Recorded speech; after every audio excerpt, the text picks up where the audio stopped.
Welcome to NS TV. నేను రాజీవ్. ముందుగా headlines చూద్దాం. సీనియర్ న్యాయవాది పోలూరు గంగయ్య నాయుడును రాజ్యసభ సభ్యునిగా నామినేట్ చేయాలని పీపుల్స్ ఫ్రంట్ జాతీయ అధ్యక్షుడు రెడ్డి శేఖర్ రాయల్ డిమాండ్ చేశారు. హైకోర్టు, సుప్రీంకోర్టులో సీనియర్ న్యాయవాదిగా విశిష్ట సేవలు అందిస్తున్న పోలూరు గంగయ్య నాయుడు సామాజిక న్యాయ రంగాల్లో విశేష కృషి చేశారని తెలిపారు. బలిజ సంఘానికి ఆశాజ్యోతి అయిన గంగయ్య నాయుడు అపార మేధస్సు కలిగిన వ్యక్తి అని కొనియాడారు. కూటమి ప్రభుత్వం ఏర్పాటులోనూ ఎన్నికల సమయంలోనూ కీలక పాత్ర పోషించారని పేర్కొన్నారు. పలుమార్లు ప్రజా సమస్యల పరిష్కారానికి ముందుండి సేవలు అందించిన ఆయనకు రాజ్యసభ సభ్యత్వానికి అన్ని అర్హతలు ఉన్నాయని బలిజ సంఘం ప్రతినిధులు అభిప్రాయపడ్డారు. ఈ సమాజానికి, దేశానికి సేవ చేసినటువంటి ఒక గొప్ప వ్యక్తి, మహోన్నత వ్యక్తి. ఆయన యొక్క పరిచయం కూడా ఈ ప్రపంచానికి తెలియాల్సినటువంటి అవసరం ఉంది.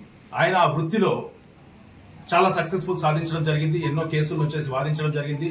ఎంతో మందికి ఉచితంగా కూడా ఆయన కేసులను వాదించి సుప్రీంకోర్టు జడ్జి అంటే ఆ స్థాయికి వెళ్ళేటువంటి పరిస్థితి కూడా ఉన్నటువంటి ఏకైక వ్యక్తి మన పోలూరి గంగయ్య నాయుడు గారు. సో ఆయన గారు ఈ కులానికి, ఈ రాయలసీమ నుంచి ఈ కులానికి ఉన్నటువంటి సమస్యలన్నింటినీ పరిష్కరించాలని చెప్పేసి ఈరోజు ఆయన దగ్గరికి రావడం జరిగింది. ఎందుకంటే ఇప్పుడు మన రాష్ట్రంలో ఒక 4 సభ్యులను రాజ్యసభకు పంపించాలన్న అనుకున్నటువంటి ఈ తరుణంలో మేమెందుకు ఇక్కడికి రావడం జరిగిందిరా అంటే, మా కులానికి పెద్దగా వ్యవహరించి ఈ రాయలసీమలో ఉన్నటువంటి లోటు అంటే దాదాపు ఈ యొక్క కూటమిని గెలిపించడంలో ప్రముఖ పాత్ర పోషించినటువంటి బలిజలకు రాయలసీమలో ఇప్పుడు ఉన్నటువంటి పొజిషన్ ఒకే ఒక ఎమ్మెల్యే. అయితే ఇక్కడ రాయలసీమ వ్యాప్తంగా ఉన్నటువంటి మేమంతా కూడా మా సమస్యలను పరిష్కరించుకోవాలని కానీ, మాకున్నటువంటి ఇబ్బందులను ఎవరికైనా తెలియజెప్పుకోవాలని కానీ మాకు దిక్కు తోచినటువంటి పరిస్థితుల్లో ఈ కులానికి సంబంధించినటువంటి ఒక రిప్రజెంటేటివ్ రాజ్యసభకి నామినేటెడ్ చేస్తే బాగుంటుంది. మీ కూటమికి సంబంధించినటువంటి అది ఏ పార్టీ అయినా కావచ్చు, తెలుగుదేశం కావచ్చు, జనసేన కావచ్చు, బీజేపీ కావచ్చు, ఏ పార్టీ నుంచి అయినా కానీ రాయలసీమ నుంచి ఈ బలిజలకు తగినటువంటి ప్రాధాన్యత అనేది ఇస్తే ఈ కులానికి న్యాయం చేసినటువంటి వాళ్ళు మీరు అవుతారన్నటువంటి ఉద్దేశంతో ఈరోజు ఈ పలమనేరులో ప్రెస్ మీట్ అనేది పెట్టడం జరిగింది. మొదటగా గంగయ్య నాయుడు గారు ఆయన ఇంటికి వెళ్ళి ఆయనతో మాట్లాడి ఆయనతో సంప్రదింపులు జరిపి ఈ పోస్టుకు మీరైతేనే తగినటువంటి వ్యక్తి. ఎందుకంటే న్యాయవాద వృత్తిలో మీకు లోటుపాట్లు ప్రతి ఒక్క విషయం క్షుణ్ణంగా తెలిసి ఉంటుంది. మీరు దేశం మొత్తం తిరిగి ఉంటారు, ఎన్నో కేసులు పరిష్కరించుంటారు. అదేవిధంగా ఈ కులం యొక్క సమస్యలను కూడా మీరు పరిష్కరిస్తారు కాబట్టి మీరు ముందుండి మీరు నామినేషన్ వెయ్యాలని చెప్పేసి మేము ఆయన కోరడం జరిగింది. ఆయన కూడా ఈ విషయంపై నేను ఆలోచిస్తానని చెప్పడం జరిగింది.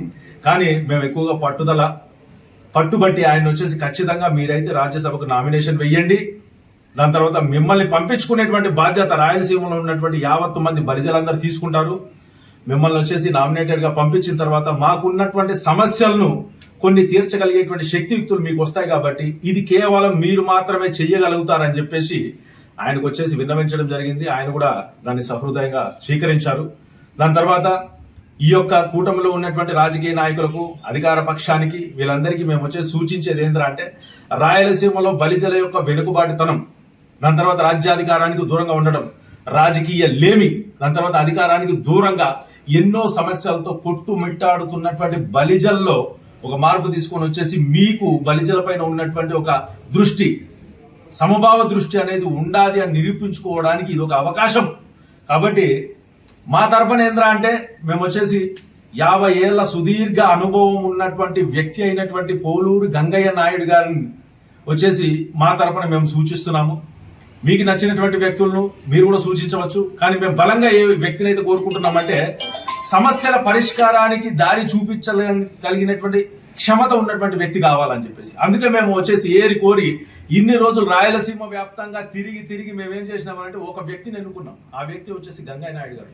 కాబట్టి ఆ వ్యక్తి అయితేనే బలిజ, కాపు, తెలగ ఒంటరి సమస్యల కోసం రాజ్యసభలో కానీ, దాని తర్వాత ఉన్నటువంటి ఈ రాష్ట్రంలో కానీ, రాయలసీమలో కానీ సమస్యలు పరిష్కరించే దిశగా కృషి చేస్తారని నమ్ముతూ ఆయన యొక్క నామినేషన్ను మేము బలపరుస్తూ రాయలసీమ వ్యాప్తంగా ఉన్నటువంటి బలిజల అందరి తరపున కూడా మేము ఆయన యొక్క అభ్యర్థిత్వాన్ని బలపరుస్తున్నాం.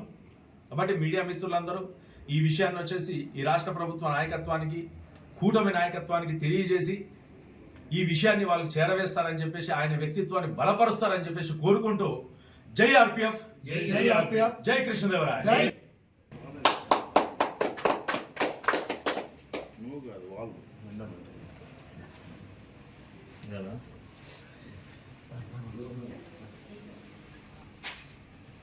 సార్ మాట్లాడతారు.